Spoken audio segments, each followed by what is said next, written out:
Blog Talk Radio.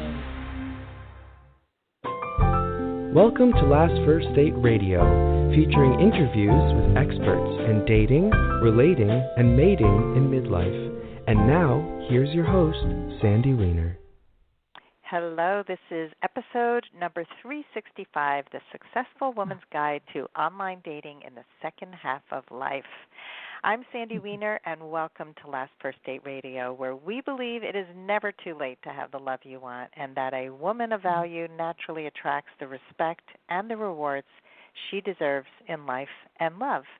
I'm really excited to be speaking today to author and certified Calling in the One coach, Joan Bragar, and we're going to be speaking about how to find love in midlife, and she will be sharing her amazing love story about finding love in her after divorce. So we'll get to that in just a moment, but before I bring Joan on, every week I bring you a tip on how to become a woman of value. What is a woman of value? She is a woman who really knows her worth. She knows how to speak up. She knows how to show up, and she knows how to stand up in life and in all aspects of life. And I write about this. This is my passion. So this week's tip is declutter your life. What does it mean to declutter your life? There we have the Marie Kondo who talks about decluttering your home. I believe that we also have to declutter our life. And that means look at the people in your life who are taking up space, who are toxic to you, people who are taking and not giving, where it's a one-sided relationship, people who are abusive. So really, I invite you to look at the people in your life and really just value the energy that you have, because we are limited in the amount of time and energy we have every day. And so if there are people in your life who are just taking up space and dumping on you, please take a step today to start creating boundaries around those kinds of people and really surround yourself with people who lift you up and energize you. Before I bring on Joan, I wanted to also invite you to join my free Facebook group. It's called Your Last First Date. So if you're not yet a member of Your Last First Date, go head over there after this show. We are an amazing group, about 3,000 women strong. We are heavily monitored by amazing, wonderful monitors who watch the site all day so that we do not have any kind of bashing or demeaning comments. Kindness rules in this group, and so does forward action. So we really believe that in order to grow, it's important not to just vent and talk about how horrible dating is, and we're going to actually get to that today in this episode, but come to a place where you're going to learn new skills and learn new ways to date. So that's Your Last First Date on Facebook. And now for my guest, Joan Bragar. She was divorced when she was in her late 50s, and she wanted to be in a committed relationship, so she learned how to date online successfully and find a loving husband. She shares everything that she learned with her clients and the readers of her book, Never Too Late for Love. She's a certified Calling in the One and Conscious Uncoupling coach. You may have heard about that from Gwyneth Paltrow. And she has worked as a management consultant, a teacher of leadership, and a coach to people all around the world. She has a doctorate degree from Harvard, and she is the doting matriarch of a family of 7 children and 4 grandchildren. Wow. Joan, so many accomplishments. Wow. Thank you, Sandy. Thank you. It's very kind. Which is your most valuable accomplishment out of all the ones I just talked that's about? That's a fantastic question. That's really a great question, especially at this period of my life. I'm 65 now, and I'm amazingly proud of the children, is what I have to say, that I've taught leadership around the world. I've had clients and students, and I feel like I've made a difference with many people. And what I honestly get satisfaction out of the children, and now we have upcoming 4 grandchildren, and just wanting their lives to be great. So I do have to say that at the end of my life, after all of these professional accomplishments, it is circling back around to family. So I love that answer. And I think that's really apropos for the topic today, because, people are really searching for love in their life. And that is really what matters most out of everything that we do. So we're gonna touch on that more in a few minutes. Yes. But before we Sure. do, and I have to say that I agree with you. Mm-hmm. I have 3 beautiful children, and to just know that they came through a pretty crappy marriage and a difficult divorce, and they're all pretty emotionally healthy. And I have two grandchildren, one on the way. So it's the best. It is the best. It is. So, Joan, can you share your story of how you found love again in the second half of life? Well, as you said, I divorced when I was 57, and I knew I wanted to be in a relationship with a man again. And I knew I'd made some bad choices in the past. So I have to honestly say the first thing I did was reach out to the best coach I could find, which is Catherine Woodward Thomas, who's the author of Calling into One. And I worked with her over a 6-month period to really basically shift some core beliefs I had. Now, one of them, this is partly my own personal history. It's partly the historic moment we're in. One of my beliefs was I had to make it on my own. So I became extremely capable at making it my own. I got many degrees. I learned how to become a professional management consultant, and I earned my own money. I put my children through college. So it was a strong belief. I'm on my own. I have to make it on my own. And it was personal to my experience, but also I think we're in a historic moment where, 75 years ago, women's primary ambition was to create a home and a family. And 75 years later, I talk to women in their 20s and 30s, and that's not actually on their radar at all for many of them. And in fact, some of them feel embarrassed if it is. If a priority is being married, doesn't that mean they're not, strong, independent women? So we're sort of in a backlash here. So I was approaching my late 50s. I said, I really want a partner. I wasn't going to meet him at work. None of my friends had any likely candidates. Honestly, nobody had any candidates. And so my 30-year-old son got me started on online dating, which I was quite nervous about. I didn't know anything about it. It helped that he would walk me through it, and I learned a lot about the male perspective. One of the things I learned from my son was that if a man likes you, he's going to let you know right away. Mm-hmm. And that was extremely, he just told, I asked him directly, I said, Michael, if you go out with a girl and you like her, are you going to call her? He said, oh, yeah, Mom, right away. So that taught me one of the biggest lessons of online dating, which is if they don't respond, that's fine. Leave them. You don't want to learn anything about that. You don't. There's no way of discerning why a man is attracted to you, and if he's not, that's fine. But it's not going to go anywhere if he's not attracted to you. And what I found over time, and I was on online dating for 2 years, and I met 40 different people, which everyone's always amazed at the number. I say, but that's like meeting 2 people a month. It's not that hard to meet 2 people a month, to have coffee with them. But what I learned was about half of them were attracted to me and half of them weren't. And I honestly am an average-looking woman, and I look my age, and some of them were interested in pursuing me, and some of them were not.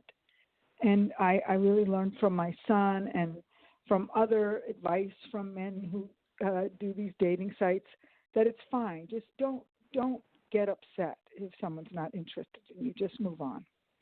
So I did that over a 2-year period, I'll just say.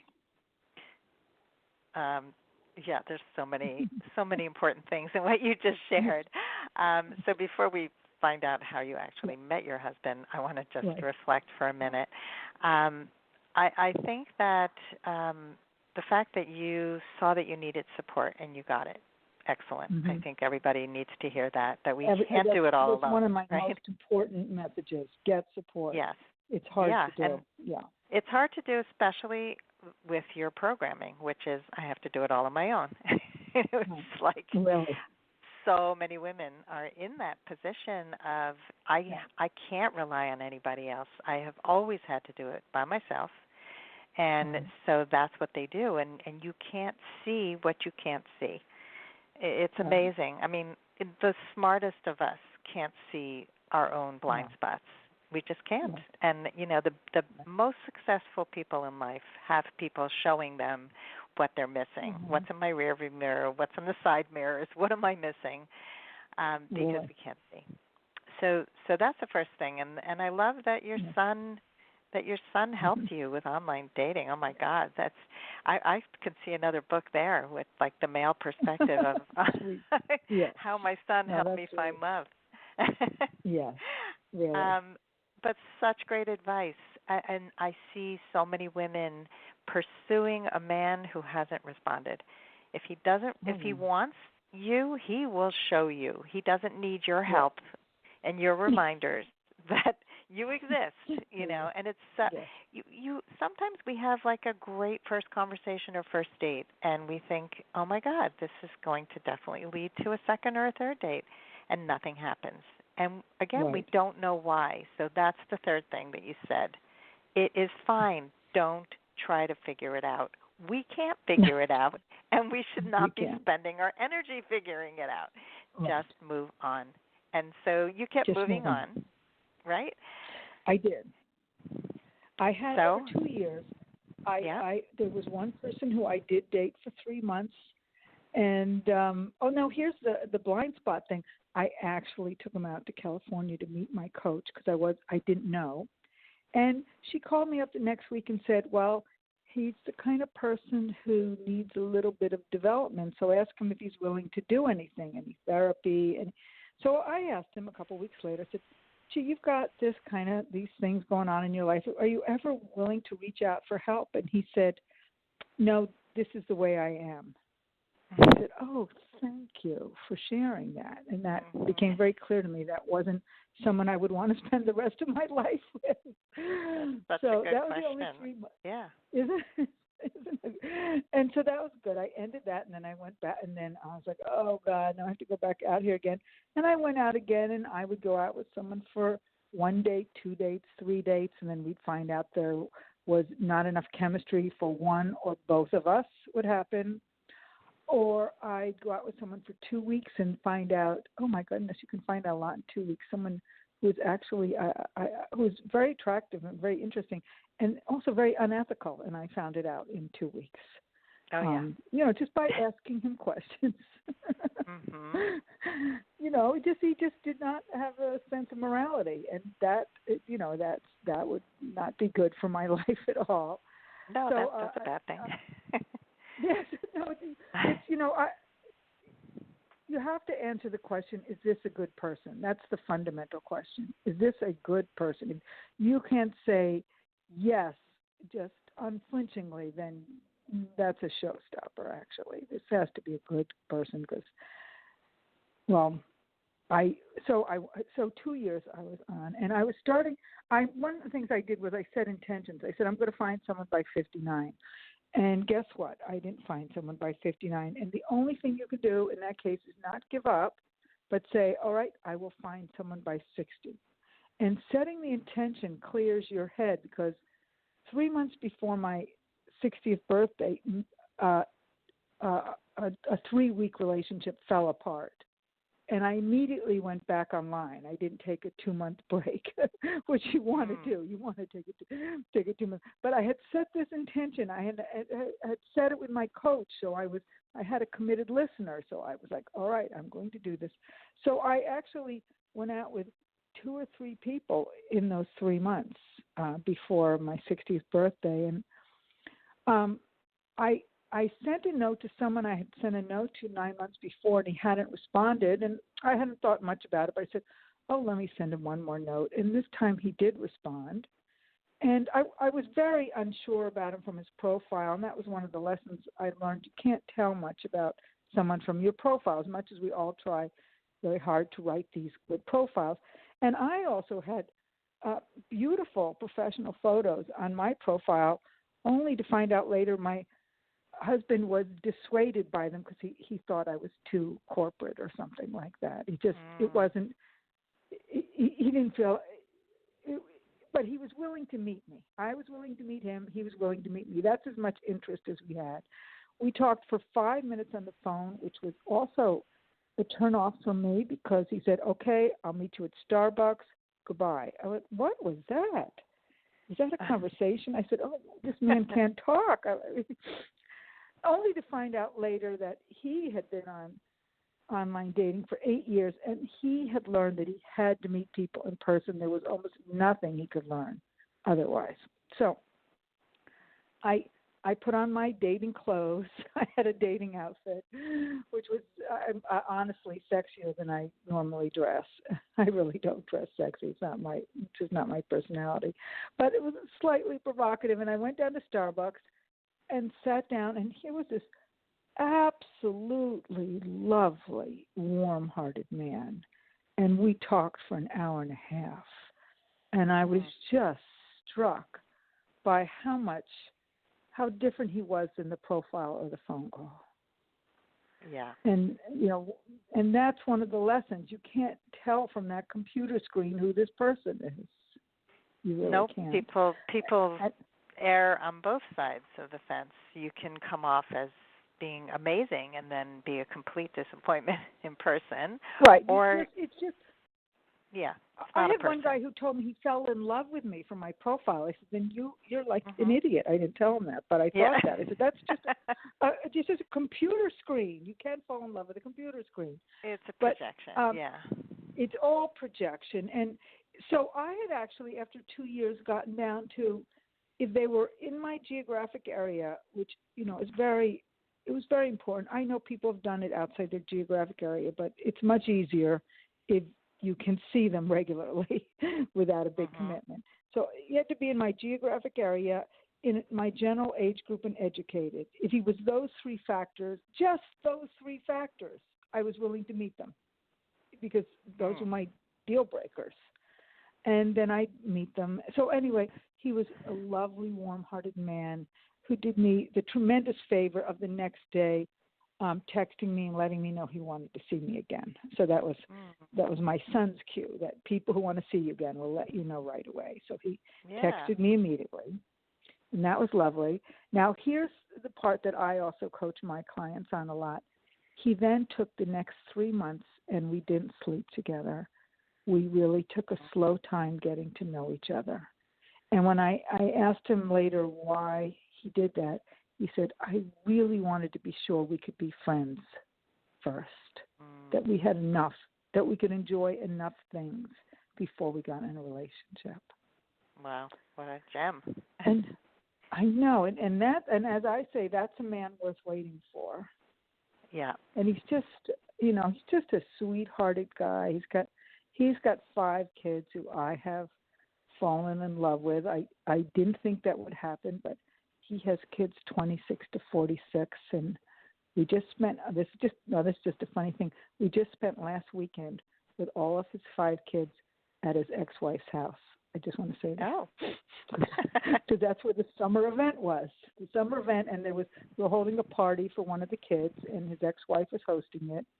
And I met her years ago when I realized I was going to be in a relationship with her children. But we've also spent a lot of time cleaning up any leftover residue of anything so that we can be with. In fact, the kids asked him particularly if he'd do that. Would you please, clean it up entirely with Mom so we can have family events together, because we're about to have marriages and children and all these things, and we don't want to be uncomfortable. So we did. He cleaned it up. So anyway, beautiful. That's my story.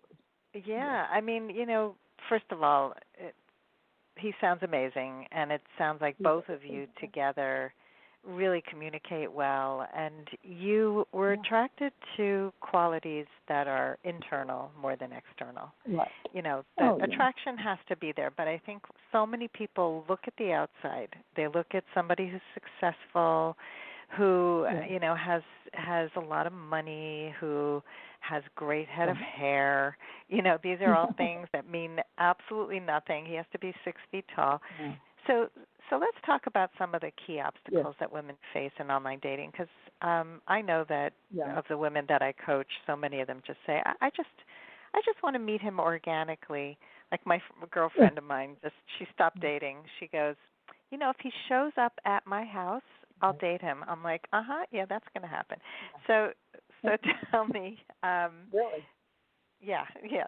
But a lot of women feel that it's too vulnerable. I've heard that. To keep putting yourself out there. It's like, it's got to be the UPS guy. Maybe he's going to be a hot single guy or the male person. It has to be the UPS guy, exactly. But I'll tell you that there should from be UPS dating or something, because I know they come to your door. I know. I hear that from friends and clients. I just want to meet him organically, and the odds are you're not going to meet him organically. And the difficulty with going on online dating, it's not difficult to meet someone and have coffee with them. It's difficult to get your hopes up and be disappointed. That's what's difficult. And what happens every time we're disappointed, either they were a disappointment or we like them and they didn't respond. One of those two things happens. It just touches a deep wound in us that makes us feel, oh, maybe I'm not good enough, or maybe nobody's going to love me, or it hits the core young parts of ourselves. And that's the development work that we have to do to get through this, to, as you say in your work, to value ourselves. You really, and that's why it helps to have a coach, because you really have to upgrade some old beliefs you have about yourself to be standing in your true worth and value.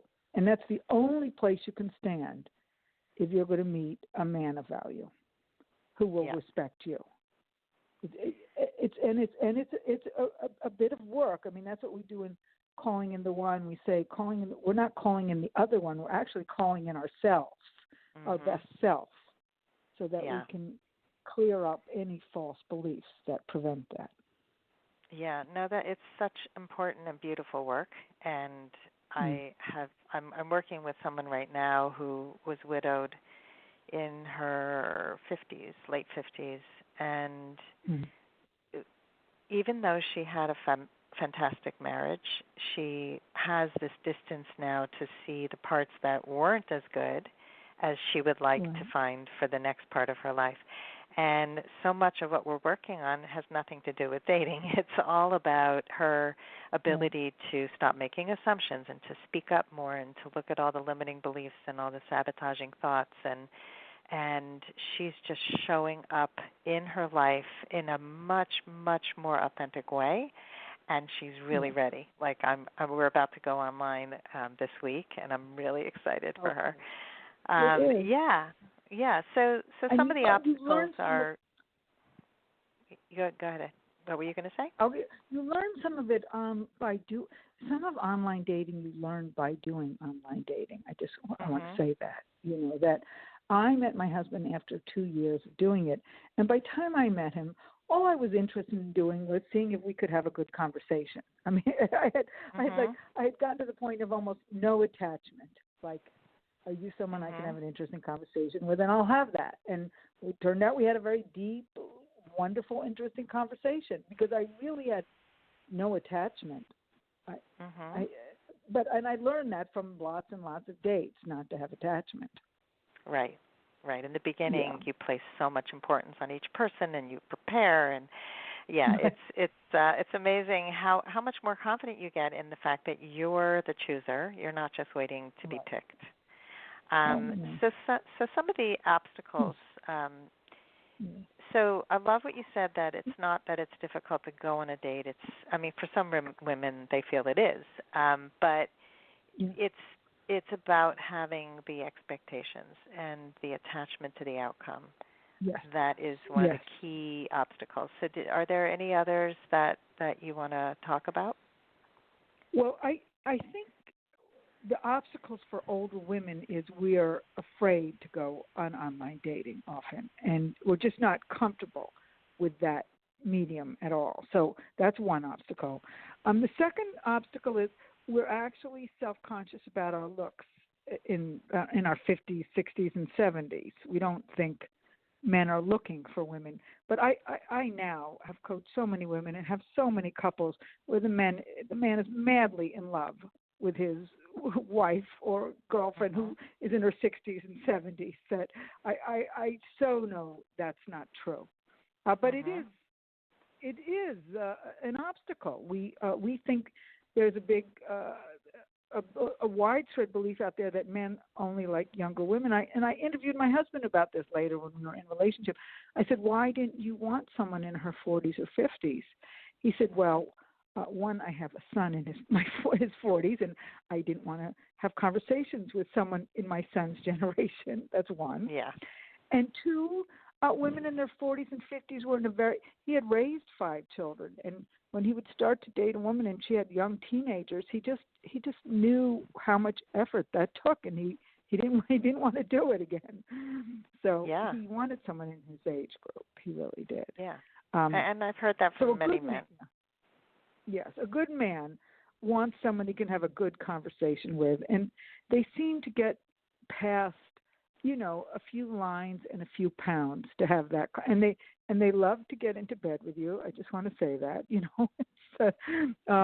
it's very interesting being in this age group. All of that. Yeah, there's a lot of false beliefs about only men this age want younger women. There are no good men at this age. Right. I've heard it all. Yeah. All men want sex only. Like, you just described your husband who wanted to prolong the beginning of sex. Yes. Yes. Delay it. And I'll tell you one final obstacle I really think. Women who've gotten to this point in our lives, we actually have more self-confidence, and we don't want people telling us what to do at this point. And so we do want a man who's very respectful and empowering. We do. And you might have to do some sorting to find that, but they exist. Yeah. So that's the thing. Yeah, I think that has been my biggest obstacle. And I'm not in a hurry because I know that I'm not going to settle for somebody who I feel like I have to take care of. No. And, but it's also, I think, and I want to get into this a little bit because we have many very successful women who have achieved independence and are really struggling with how to have a relationship at this point in life. And and so what are some of the obstacles for successful women besides the, we don't want people telling us what to do? Well, there's some really interesting things, and I love working with successful women. I have attorneys and physicians and business owners in my practice, and the first thing is there's a myth that the man should earn more money than you. I think I heard a figure recently that in 40% of couples now, the woman is earning more money, which is surprising to me. So but at the same time, we've been successful, and we do not want to take care of somebody. I was very nervous about that. I did not want to support a man, especially as we were looking at retirement. I didn't want a man showing up who was destitute. About a year into our relationship, we went to a financial counselor just so we could really lay it out. How were we going to retire, and That's could beautiful. we do it together? And it turned out we could retire because my husband has worked in a state job for 14 years, and he actually has a pension and interesting things we found out that we were going to be okay, which was very important to me. But so one, the man doesn't have to be richer than you. That's not true. He has to be self-sufficient, but not richer.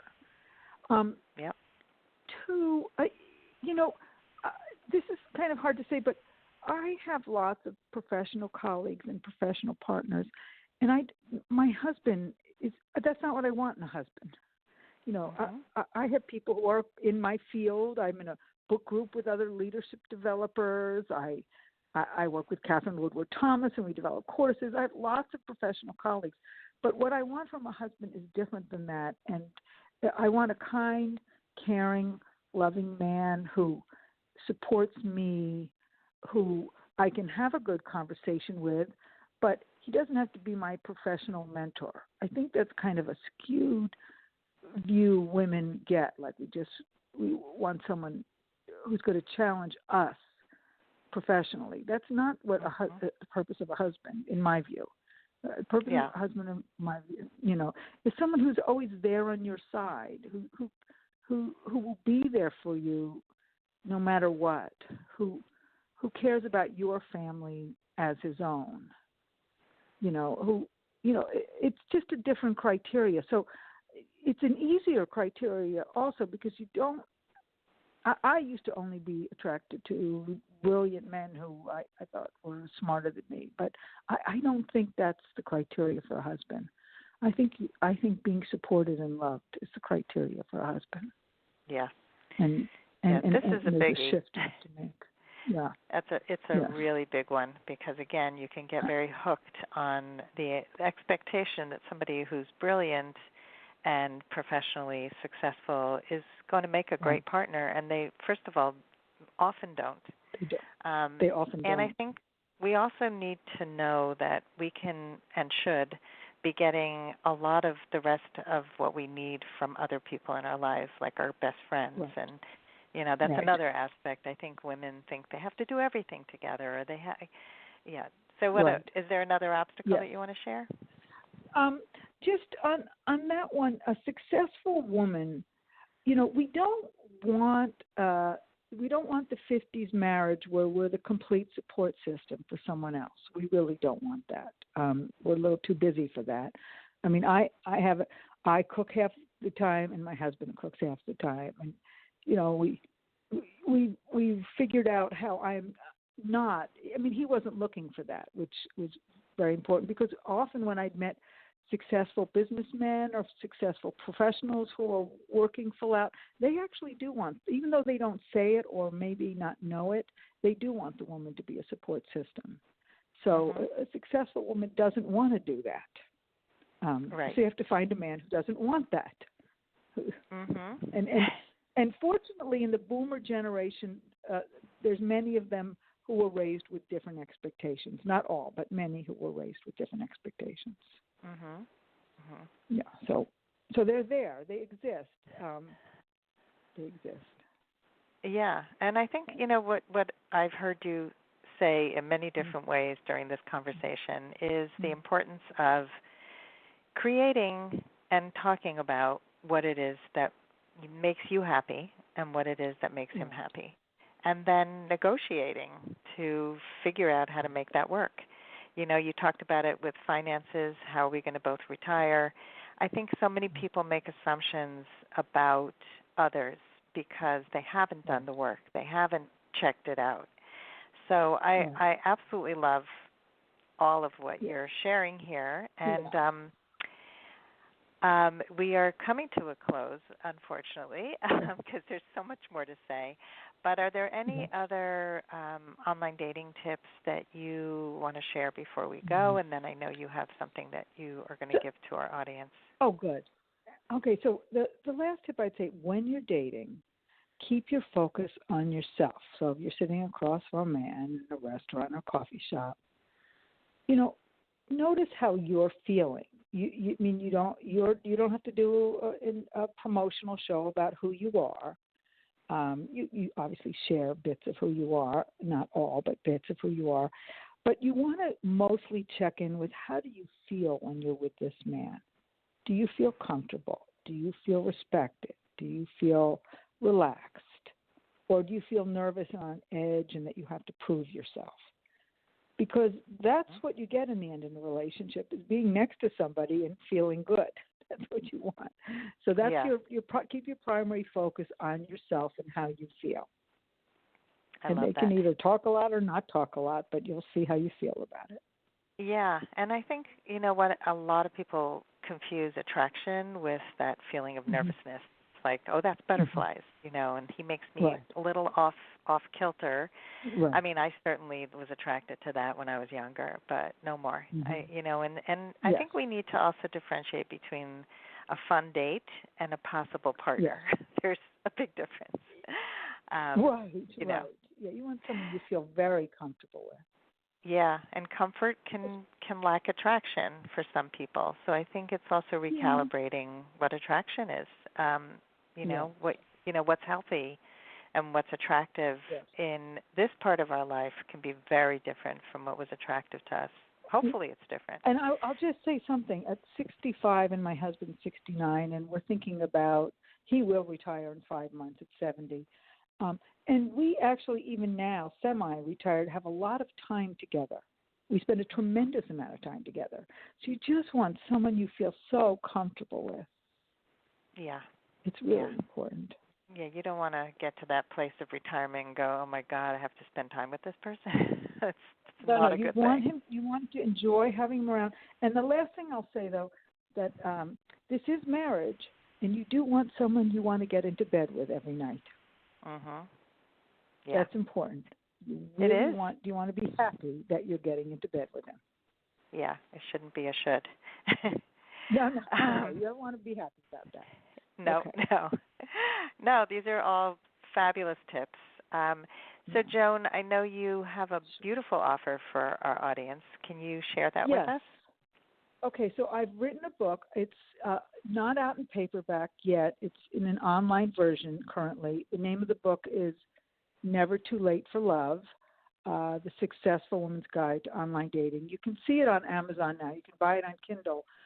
And my offer is, if you send me a note, I'll give you my email address. You send me a note, I will send you an online version of that for free. Okay, because it's you'll hear the whole story, and in it are all the tips about what to do this successfully. So if you send me a note, my website is joanbragar.com. I'm going to spell that, Joan, Joan. Bragar is spelled Bragar, Bragar, joanbragar.com. To send me a note, joan@joanbragar.com. And if you send me a note, I'm happy to send you the online version of this book. Awesome. And I want to suggest that anybody who receives a free copy rate and review the book on Amazon. That'd be lovely. That's lovely. Yeah, that's a nice thing to give back. And I will put this in the show notes as well when the blog post gets published, so people can see it there. So thank you so much, Joan, for coming on the show and sharing your story, your success story, and your really common sense wisdom on how to find love in the latter part of life. Yeah, and Sandy, thank you.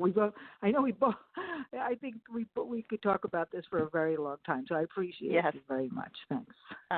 Thank you. And thanks, everybody, for listening.